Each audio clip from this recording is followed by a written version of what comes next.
इदं सुरूपं तथा वा कलत्रं यशश्चारुचित्र धनं मेरुतुल्यम्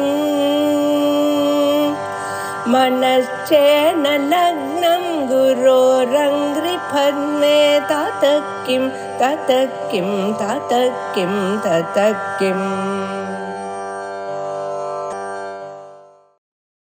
3 श्लोक तक हो गया है। अभी उसके आगे का ग्रंथ पढ़ेंगे। श्रोत्र त्वक् चक्षुर जिह्वा घ्राणम इति पंचबुद्धि इंद्रियाणि। इसके पूर्व में हमारे स्थूल शरीर का वर्णन हो चुका है। स्थूल शरीर उसको कहते हैं जो शरीर सब लोगों को दिखता है, हम भी देखते हैं, दूसरा भी देखता है इस शरीर को, तो ये स्थूल, इसीलिए इसको स्थूल शरीर कहते हैं। और इस स्थूल शरीर के अंदर एक सूक्ष्म शरीर होता है। सूक्ष्म शरीर कभी दिखाई नहीं देता है। हाँ, वो एक अतीन्द्रिय वस्तु है। उसमें प्रायः ऐसा कहते हैं 17 वस्तुओं को मिला करके हम सूक्ष्म शरीर ऐसा व्यवहार करते हैं, वो भी एक संघात है। तो सूक्ष्म शरीर में क्या क्या आता है ये दिखा रहे हैं। श्रोत्र त्वक् चक्षुर जिह्वा घ्राणमिति पंचबुद्धि इंद्रियाणि। यहाँ हमको ऐसा मालूम पड़ता है श्रोत्रम त्वक् चक्षुः जिह्वा घ्राणम इति पंचबुद्धि इंद्रियाणि, ऐसा पाठ होना चाहिए। श्रोत्रत्वक ऐसा कहने पर क्या हो जाता है, वो समास मालूम पड़ता है। फिर समास में वो द्वंद्व समास करके एक वचन करना, उसको वो भी होता है समाहार द्वंद्व में, ऐसा करना पड़ेगा। लेकिन ये अच्छा है, श्रोत्रम त्वक् चक्षुः जिह्वा घ्राणम इति पंचबुद्धि इंद्रियाणि। बुद्धि इंद्रिय ज्ञानेन्द्रिय भी कहते हैं, दूसरा नाम है। तो हमारे इस शरीर में, स्थूल शरीर में ज्ञानेन्द्रिय 5 हैं। 5 ज्ञानेन्द्रिय, 5 कर्मेंद्रिय, 5 प्रकार के वायु और 4 प्रकार के अंतःकरण, ये सब मिला करके 19 बनते हैं। यही इनका जो समूह है इसको कहते हैं स्थूल सूक्ष्म शरीर। इसको क्या कहते हैं? सूक्ष्म शरीर। ये सूक्ष्म शरीर स्थूल शरीर के अंदर होता है। अब उसमें ज्ञानेंद्रिय क्या है? श्रोत्रेंद्रिय, जिस इंद्रिय से हम शब्द को सुनते हैं। कान ऐसा दिखाते तो हैं, लेकिन श्रोत्रेंद्रिय उससे अलग है। श्रोत्रेंद्रिय का स्थान होता है अपने स्थूल शरीर में ये दोनों कान। और त्वग इंद्रिय, त्वग इंद्रिय त्वचा कहते हैं, लेकिन त्वचा नहीं है यह। जहाँ ये पूरा शरीर त्वचा से ढका हुआ है, ये त्वगिंद्रिय भी पूरे शरीर में व्याप्त है। इससे क्या मालूम पड़ता है? त्वगिंद्रिय से किसको जाना जाता है? तो स्पर्श का ज्ञान होता है। स्पर्श मालूम पड़ता है त्वगिंद्रिय से। स्पर्श माने यह उष्ण है अथवा शीत है, अनुष्णा शीत है, ये सब कहते हैं। तो ये इसी को स्पर्श गुण कहते हैं। स्पर्श गुण का ज्ञान त्वगिंद्रिय से होता है। और चक्षु, नेत्र, नेत्र तो ये दिखने वाला है बाहर का, इसके अंदर इंद्रिय चक्षुर इंद्रिय होता है। इससे हम रूप को देखते हैं। रूप माने रंग। यह श्वेत है, यह कृष्ण है, यह हरित है, ये काला है, ये सफेद है, यह नीला है, पीला है। ये कैसे मालूम पड़ता है? आंख से ही मालूम पड़ता है, ये तो देखने में आता है। तो इसके ज्ञान के लिए जो इंद्रिय है उसको उसको हम कहते हैं चक्षुर इंद्रिय। और जिह्वा, जिह्वेंद्रिय, यह तो मुंह में जब कोई अन्न पदार्थ खाने की चीज डालते हैं तो वहां उस खाने की चीज में जो रस है उस रस का पता लगाने के लिए इस इंद्रिय का उपयोग होता है। रसनेन्द्रिय भी कहते हैं। जिह्वा इंद्रिय शब्द से भी वही इंद्रिय यहाँ लेना है। और घ्राणम, घ्राण इंद्रिय का स्थान यहाँ पर है। नाक के ऊपरी भाग में वो इंद्रिय रहता है और यहीं रहते हुए वह गंध का ज्ञान कराता है। इस तरह से ये 5 इंद्रिय विभिन्न विषयों के ज्ञान के साधन हैं, इसीलिए इनको बुद्धि इंद्रिय अथवा ज्ञान इंद्रिय कहा जाता है। आगे कर्मेंद्रिय को बताते हैं। वाक, पाणि, पाद, पायु, उपस्थाख्यानि पंच कर्मेंद्रियाणि। ज्ञान एक प्रकार का कार्य है, तो उससे भिन्न जो कार्य है उसको यहाँ कर्म शब्द से लेना चाहिए। कर्म करने के लिए 5 इंद्रिय हैं। वाक, वाग इंद्रिय, ये तो बोलने के लिए चाहिए।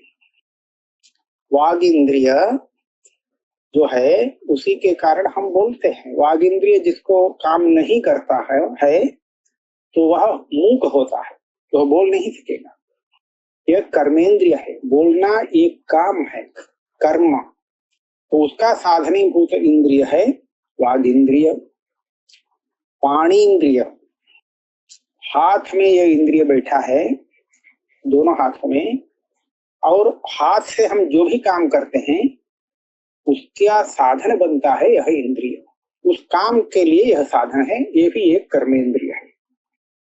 और उसी तरह पाद, हमारे पैरों में एक इंद्रिय है जिसको पादेंद्रिय कहा गया है।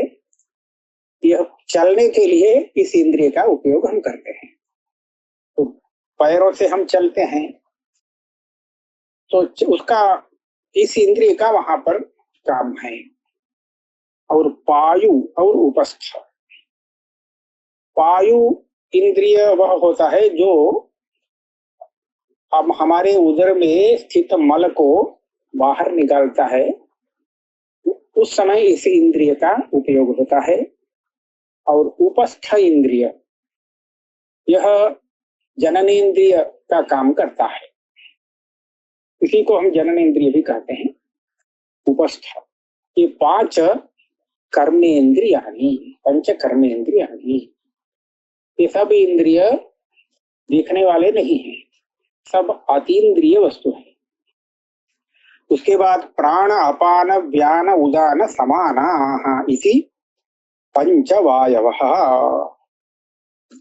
5 प्रकार के वायु हमारे शरीर में, स्थूल शरीर में काम करते हैं।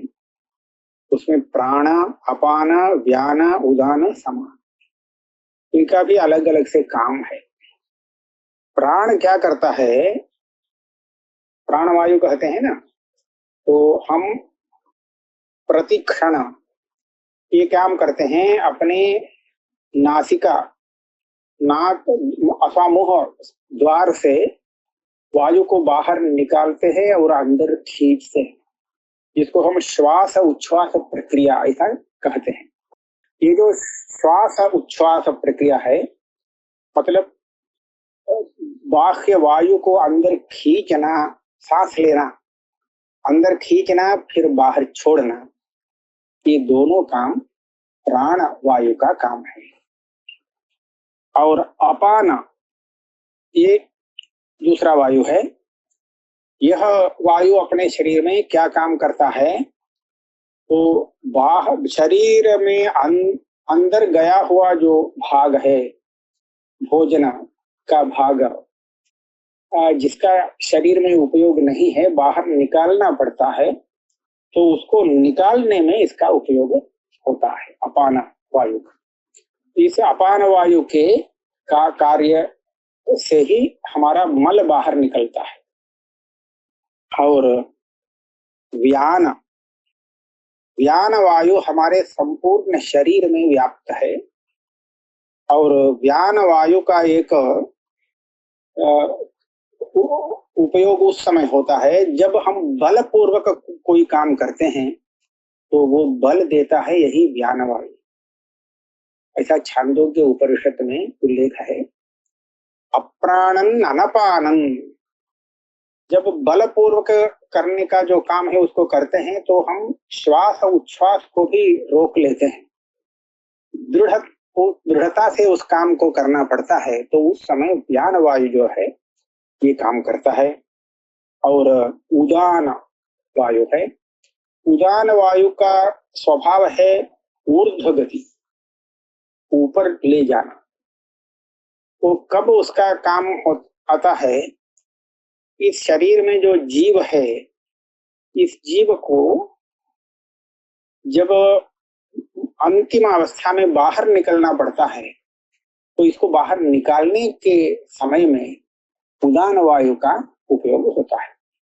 ये जो अभी सूक्ष्म शरीर हम कह रहे हैं, इसका वर्णन हो रहा है सूक्ष्म शरीर, इस सूक्ष्म शरीर को स्थूल शरीर से पृथक करके बाहर निकाल फेंकना, यह उदान वायु का ही। तो उसी उदान वायु से अपना सूक्ष्म शरीर इस स्थूल शरीर से पृथक होकर के बाहर आ जाता है, और ये स्थूल शरीर मृत शरीर बन जाता है। और समान वायु, इसका भी काम है। हम जो खाते हैं पीते हैं, इसमें विभाग करके किसको कहाँ ले जाना है, ये सब काम समान वायु का काम है। वो वायु ये काम ठीक से करता है तो आरोग्य ठीक रहता है। अब ये 5 वायु हो गए, 5 ज्ञानेन्द्रिय, 5 कर्मेंद्रिय और 5 वायु।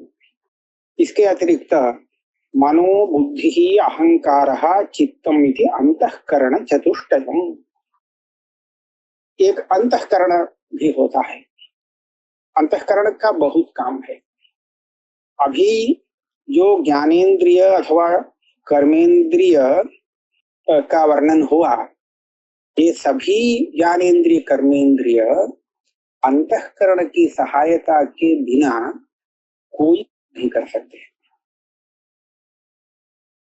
आप आंख खोलते ही जा रहे हैं, लेकिन आपका अंतःकरण उसमें लगा नहीं है किसी विषय में, तो आपको सामने आया हुआ वो वस्तु भी देखने में नहीं आएगा। क्यों? अन्यत्र मना भूवम नादर्शम, मेरा मन दूसरी जगह लगा था, इसलिए सामने आए आपको हमने देखा नहीं, ऐसा कहते हैं। तो इससे क्या मालूम पड़ता है? मनसा ह्येव पश्यति मनसा शृणोति, ऐसा श्रुति कहती है। तो ये जो अंतःकरण है, इसका योगदान बहुत अधिक है। ये सभी इंद्रिय अंतःकरण के साथ ही काम करते हैं। अंतःकरण ही ज्ञान रूप में, वृत्ति ज्ञान के रूप में परिणत होता है। ये सब प्रक्रिया है वेदांत की। तो ये अत्यंत आवश्यक है। फिर उस अंतःकरण में 4 विभाग किए, मनः बुद्धि अहंकारः चित्तम। तो इस 4 विभाग करने का कारण यह है, इसके कार्य 4 प्रकार के होते हैं। क्या है देखिए। अब मनः किसको कहते हैं? मन, जब किसी विषय पर विचार चलता है तो वो मन का काम है। संकल्प विकल्पात्मकम मनः, ऐसा कहते हैं। ऐसा करना चाहिए, वैसा करना चाहिए, संशय वगैरह वगैरह उत्पन्न होता है ना, तो संशय उत्पन्न होने के बाद कुछ विचार चलता है, तो ये सब मन ही इस काम को कराता है। और इससे अतिरिक्त एक निर्णय पर हम जब पहुंचते हैं तो निश्चय करना बुद्धि का काम है। तो निश्चयात्मका बुद्धि, बुद्धि से ही हम उस संदेहावस्था से बाहर आकर के एक निश्चय कर पाते हैं। इसलिए उसका काम है निश्चय करना। संदेह संदेह अच्छा नहीं है। संदेह से तो हमारी बुरी हाल हो जाती है। और यह संशयात्मा विनश्यति, इस संशय से बाहर आकर के एक निश्चय करने का कार्य बुद्धि का कार्य है। और अहंकार, अहंकार अहंकार शब्द तो एक गर्व अर्थ में भी प्रयोग होता है। फिर गर्व भी अंतःकरण का ही एक धर्म है। हम अपने में कुछ श्रेष्ठता का अनुभव करते हैं, मानते हैं, गलत भी हो सकता है, लेकिन जो एक गर्व होता है, अभिमान अपने में, स्वयं में, यह भी अंतःकरण का धर्म है, यह आत्मा का धर्म नहीं है। तो इस तरह का कार्य करने से अंतःकरण अहम बन जाता है। हम अहम मैं ऐसा कहते हैं ना, तो वही अहंकार है। और इसके बाद चित्तम, चित्तम एक उसका काम है जो पहले ज्ञात हुआ विषय, अनुभूत विषय, उसको स्मरण में लाना, ये चित्त का काम है। चित्त अगर ठीक से काम करता हो तो पहले के विषय में स्मरण ठीक से होगा, क्या क्या हुआ क्रम से स्मरण हो जाएगा। चित्त अगर काम करता हो, चित्त काम नहीं करता है तो सब भूल जाते हैं, कुछ भी नहीं सब स्मरण आता है। तो इस तरह अंतःकरण चतुष्टयम्, 4 अंतःकरण है। इत्येतत् सूक्ष्म शरीरम लिंगमिति उच्यते। ये जो इतने हैं, 5 ज्ञानेन्द्रिय, 5 कर्मेंद्रिय, 5 वायु, 4 अंतःकरण, ये सब मिल करके सूक्ष्म शरीर, एक सूक्ष्म शरीर होता है। और इस सूक्ष्म शरीर को लिंगम ऐसा भी कहते हैं, लिंग शरीर ऐसा भी कहते हैं। तदुभय शरीर अंतर्गतः विज्ञानात्मा यावत् सर्व वेद शाखोपनिषत्सु तत्वभूतं परमात्मानं न जानाति तावत् संसरति। अभी जो स्थूल शरीर और सूक्ष्म शरीर का वर्णन हुआ, ये दोनों शरीर किसके हैं, किससे संबंधित है? तो निश्चित रूप से जीवात्मा से संबंधित है।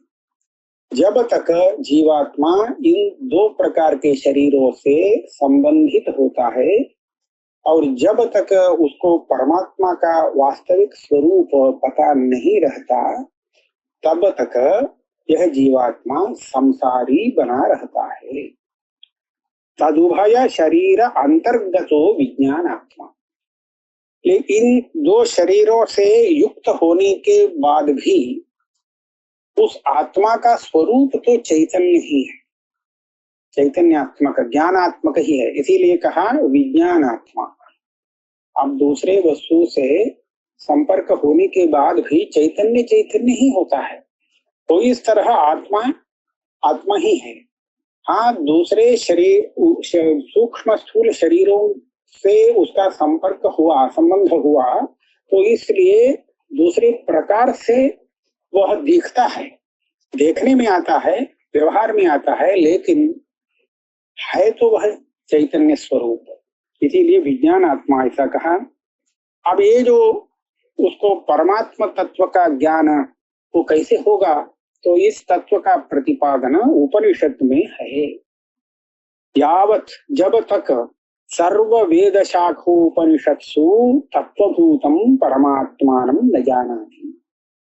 किसी भी शाखा का उपनिषद ले लीजिए, ये उपनिषद किस विषय का प्रतिपादन करता है? तत्व का। तत्व माने क्या होता है? वह पारमार्थिक स्वरूप, वही परमात्मा स्वरूप। तो परमात्मा क्या चीज है, इसी का प्रतिपादन उपनिषदों में होता है। तो ये परमात्मा ही जीव का वास्तविक स्वरूप है, अद्वैत सिद्धांत है। अभी जो दिख रहा है संसारी के रूप में जीव, ये तो इसका आरोपित रूप है, ये वास्तव नहीं है। ये तो भ्रम भ्रम सिद्ध रूप है और इसको वास्तव नहीं समझना चाहिए। इसका वास्तविक स्वरूप तो परमात्मा का जो स्वरूप वही स्वरूप है। ये जब तक इसको पता नहीं लगता तावत संसरति, तब तक यह जीवात्मा संसारी बना रहता है। विदित सतत्वस्तु सर्वैषणा विनिर्मुक्तः निस्पृहः निरीहः सर्वकामैः अनागंधितः मुच्यते। ये संसारी जीव कब मुक्त होता है ये बता रहे हैं, मोक्ष को कब प्राप्त करता है। तो ये कहते हैं विदित सतत्वस्तु, आत्मा का वास्तविक स्वरूप जो है, तत्व जो है, इसको जब वह जान लेता है तब वह विदित सतत्व, आत्मा के स्वरूप को जानने वाला बन जाता है। तो उस समय क्या होता है, सर्व येषणा विनिर्मुक्तः। बृहदारण्य के उपनिषद में येषणाओं का वर्णन आता है। वित्तैषणा, लोकैषणा, पुत्रैषणा, और सब येषणा इच्छा ही है। येषणा माने इच्छा, सबको ये चाह होती है ना, इच्छा होती है, माने पुत्र होना चाहिए, हमारी संतति होनी चाहिए। संतति से क्या लाभ हो, तो संतति ही हमारे जाने के बाद भी परंपरा को जागृत रखेगी, तो इसलिए संतति की अपेक्षा है। तो वो होता है पुत्रीषण। और लोकईषण, लोकईषणा यह लोक में भी अच्छी तरह से जीवन बिताना है, अग्रिम जन्म में भी बहुत अच्छा सुख पाना है, ऐसी जो इच्छा है उसको हम लोकईषणा कहेंगे। वित्तईषणा, धन की इच्छा, धन की तो इच्छा प्रसिद्ध है, सब लोग धन कमाने की इच्छा रखते हैं, तो उसका उपयोग करना चाहते हैं, तो ये धन, ये वित्तईषणा है। और इस तरह ये जो येषणाएं हैं, इन येषणाओं से जो अलग है, दूर है, वह त्यक्त सर्वैषणा, सर्वैषणा विनिर्मुक्त। प्रायः सन्यासी जो है उसको इन येषणाओं से निर्मुक्त, विमुक्त माना जाता है। बृहदारण्य तो उपनिषद में तो ऐसा ही वर्णन आता है, जो इन येषणाओं से मुक्त है, जिसको पुत्रीषणा नहीं है, धन की अपेक्षा नहीं है, किसी लोक की भी अपेक्षा नहीं रहती, वह है सन्यासी। येषणात्रय विनिर्मुक्तः, यही कहते हैं सर्व येषणा विनिर्मुक्तः। और निस्पृहः, इसीलिए उसका स्वरूप इच्छा रहित है, कहीं भी इसकी स्पृहा नहीं है। स्पृहा माने इच्छा, विशेष रूप से जो इच्छा होती है, राग, इसको कहते हैं स्पृहा। ये तो वैराग्य संपन्न है, इसे निस्पृहः। और निरीहः, निरीहः, ये भी एक प्रकार का कार्य है, कामना का कार्य है। कामना जब प्रवृत्ति पर्यंत आती है, पहले तो इच्छा होती है, हाँ ये अच्छा है, ये चीज अच्छी है, इसको प्राप्त करना चाहिए, ये इच्छा होती है। तो प्राप्त करने के लिए क्या करना चाहिए, तो ऐसा ये उपाय है, इस उपाय से उसको प्राप्त करते हैं, इसको हम जान लेते हैं। उसके बाद उस उपाय का आलम्बन करते हैं ना, जब उस उपाय का अनुष्ठान करते हैं तो तब उसको ईहा ऐसा कहते हैं। तो ये निरीह, ये जो विदित सतत्व है, जिसको आत्म तत्व का ज्ञान हो गया है, वो ज्ञानी किसी भी विषय के लिए प्रयत्न नहीं करता है, क्योंकि उसको इसकी इच्छा नहीं है। प्रयत्न करके उसको प्राप्तव्य कुछ भी विषय नहीं है, तो इसीलिए निरीह।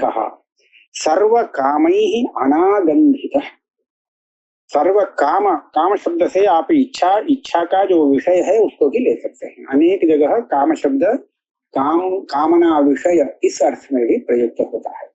किसी भी कामना विषय से यह अनागंधितः, असंबद्ध, कोई भी कामना विषय इसके साथ नहीं है, तो कोई कामना ही नहीं है, तो इसलिए कामना विषय के साथ इसका कोई संबंध नहीं है। और इस तरह का जो तत्वज्ञानी है, विदित सतत्वः सहा मुच्यते, वह संसारी नहीं, वह तो मुक्त होता है। पौर्वापर्येण वेदांताः यद् वदन्ति परम पदम तदहं ब्रह्म निर्भेदम इत्यादि पद लक्षण। अहमेव परम ब्रह्म वासुदेवाख्यम अव्ययम् इति स्यात् निश्चितो मुक्तः बद्ध एव अन्यथा भवेत्। यहाँ इन दो श्लोकों में यहाँ तत्वज्ञानी का अनुभव किस तरह का होता है यह बताते हैं। पौर्वापर्येण वेदांताः यद्वदन्ति, वेदांत माने उपनिषद। पौर्वापर्य इसका अर्थ है वेदांत को आरंभ से अंत तक देख करके पढ़ करके उसके बाद उपक्रम और उपसंहार का विश्लेषण करके विचार करके तात्पर्य का निर्णय करना होता है।